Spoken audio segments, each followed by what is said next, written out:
एक ऐसी स्त्री जो अपने पतिव्रता को लेकर इतिहास में जानी जाती हो, वह आखिर अपने पति की मृत्यु की खबर सुनकर कैसे हंसने लगती है। हम बात कर रहे हैं लक्ष्मण की पत्नी उर्मिला की। आखिर क्या कारण था कि जब उर्मिला ने लक्ष्मण के मौत की खबर सुनी तब वह जोर जोर से हंसने लगी।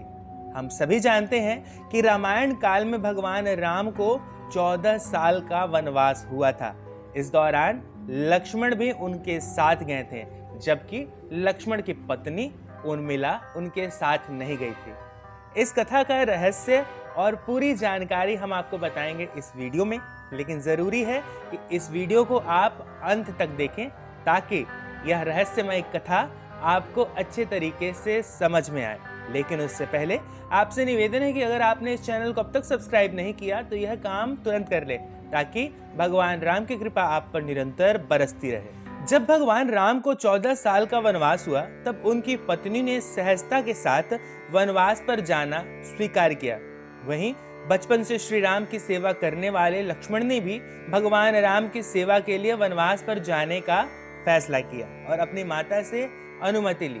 तभी वह संकोच करते हुए अपनी पत्नी उर्मिला के कक्ष की ओर बढ़ ही रहे थे। तभी उनके मन में यह ख्याल आया कि माता से तो मैंने आशीर्वाद ले लिया, लेकिन अब उर्मिला से क्या आज्ञा लूंगा, मैं कैसे उसे समझाऊंगा, उसे क्या कहूंगा। तभी वो उर्मिला के कक्ष में पहुंच जाते हैं। वहां उन्होंने देखा कि उर्मिला आरती का थाल लिए खड़ी हैं। उर्मिला लक्ष्मण जी से कहती हैं कि आप मेरी चिंता मत कीजिए, आप अपने भ्राता की सेवा करें, क्योंकि सबसे बड़ा धर्म है आपकी सेवा में कोई बाधा ना आए, इसलिए मैं आपके साथ जाने की जिद बिल्कुल नहीं करूंगी। यह सुनकर लक्ष्मण काफी प्रसन्न हुए और कहा कि तुमने तो मेरा सारा संकोच ही दूर कर दिया। इसके बाद उर्मिला ने एक दीपक जलाया और कहा कि मेरे नाथ के सांसों की रक्षा यह दीपक करेगी। यह दीपक जब तक जलती रहेगी तब तक मेरे स्वामी की सांसें भी चलती रहेगी। इसके बाद भगवान राम, माता सीता, लक्ष्मण सहित 14 साल के लिए वनवास को चले गए। इसके पीछे उर्मिला एक तपस्वी की भांति अपना जीवन व्यतीत करने लगी।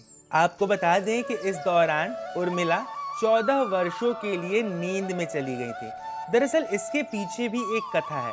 कथा यह है कि लक्ष्मण हर समय भगवान राम और माता सीता की सेवा में लगे रहते हैं, इसीलिए उन्होंने नींद की देवी से वरदान मांगा था कि उन्हें 14 वर्षों तक नींद ना आए, ताकि वो चाहे सुबह हो या रात, हर समय वे अपने भ्राता और माता सीता की सेवा कर सके। नींद की देवी उन्हें यह वरदान देने को तैयार हो गई, लेकिन उन्होंने कहा कि आपके बदले किसी न किसी को तो सोना होगा, यह काम आपकी पत्नी करेगी। और यही कारण था कि उर्मिला 14 साल तक सोती रहीं। कहते हैं जब लक्ष्मण और मेघनाथ के बीच युद्ध हुआ तब उस समय लक्ष्मण जी मूर्छित हो गए। तब हनुमान जी उनके लिए संजीवनी बूटी लेने गए थे। संजीवनी बूटी लेकर जैसे ही वो अयोध्या से गुजरे तो हनुमान जी को राक्षस समझकर भरत ने उन पर तीर से हमला कर दिया और हनुमान जी नीचे गिर गए। हनुमान जी ने भरत जी को सारी बात बताई कि किस तरह रावण के पुत्र मेघनाथ ने लक्ष्मण जी पर हमला कर दिया है। इसी वजह से हनुमान उनके लिए संजीवनी बूटी लेकर जा रहे हैं। वहीं आपको बता दें कि जैसे ही लक्ष्मण जी मूर्छित हुए, वैसे ही उर्मिला भी अपनी नींद से उठ खड़ी हुई। जहां भगवान राम जी की माता कौशल्या ने यह सब सुना तो उन्होंने कहा कि राम से कहना कि लक्ष्मण के बिना वो भी अयोध्या में पैर न रखें। वहीं दूसरी ओर माता सुमित्रा ने कहा कि भगवान राम से कहना कि अभी भी मेरा दूसरा पुत्र शत्रुघ्न मेरे पास है, अगर जरूरत पड़ी तो मैं उसे भेज दूंगी। मेरे दोनों बेटे भगवान राम की सेवा के लिए ही तो जन्मे हैं।